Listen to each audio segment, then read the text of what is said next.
ازيكم عاملين ايه؟ يا رب تكونوا بخير. رمضان كريم وكل سنه وانتم طيبين.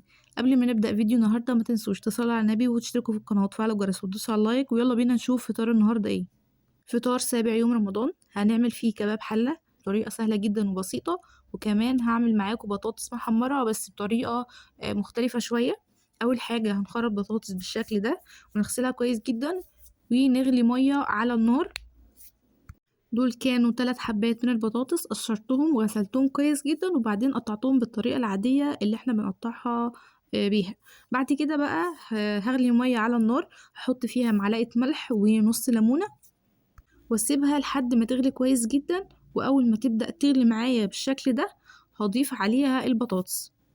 بعد ما المية تاخد غلوتين هضيف عليها البطاطس وهسيب البطاطس فيها 5 دقايق بالظبط، عشان لو زادت عن كده البطاطس هتتهرى ومش هتكون سليمة.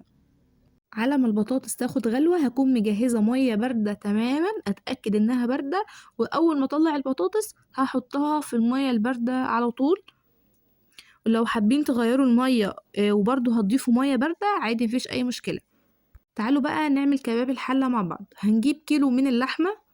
قبل ما اقطع اللحمة هتأكد ان انا غسلتها كويس جدا لانها معرضة للأتربة والبكتيريا والميكروبات، فانا هتأكد ان انا غسلتها كويس. بعد كده اقطعها بالسمك ده وتكون كلها مكعبات متساوية.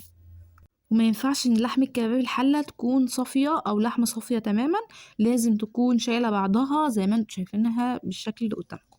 ومش شرط ان انا اقطع اللحمة من مكان معين زي فخدة او سمانة او غيرها، اي حاجة من اللحمة عادي. هجهز معايا معلقتين من السمنة كبيرة، ويفضل انها تكون زبدة، بس انا كان متوفر عندي سمنة، فهضيف بقى السمنة دي في حلة كده كبيرة على قد كمية اللحمة اللي انت هتعمليها، وهتكون كمية السمنة بالشكل اللي انتوا شايفينه ده. بعد كده بقى اسخنها كويس جدا وانزل عليها باللحمة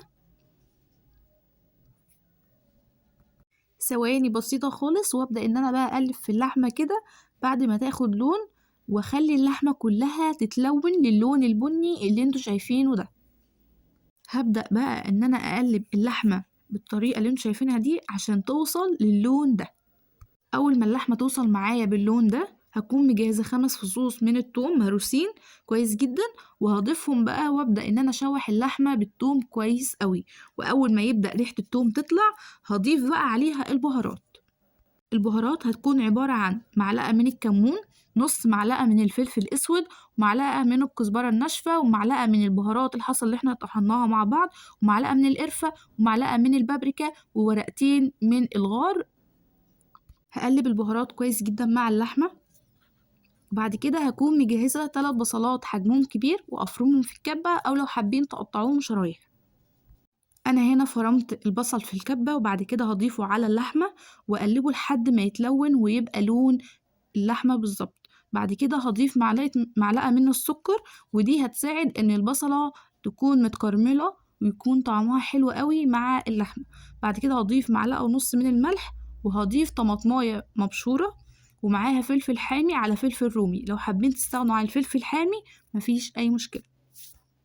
هنا هبدأ أهدي النار كويس جدا عليها واسيبها تستوي براحتها خالص. وبعد ما تغلي وتنشف شوية بالشكل ده هضيف عليها 1.5 كوباية من المية. وهنا المية ضفتها عشان اللحمة تستوي كويس قوي، لان احنا عايزين اللحمة دايبة. عملنا كباب الحلة وده كان الطبق الرئيسي النهاردة. عملناه بطريقة سهلة جدا وسريعة جدا، عملته قبل الفطار ب1.5 ساعة، فهيكون سريع معاكي قوي يعني.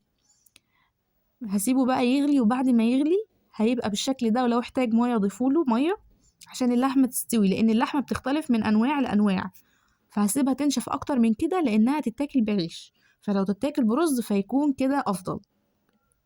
بعد كده بقى هجهز السلطة وكمان شوينا فلفل، كان فلفل حامي او شطة حامية، شويناها في الفرن وتبلتها بقى.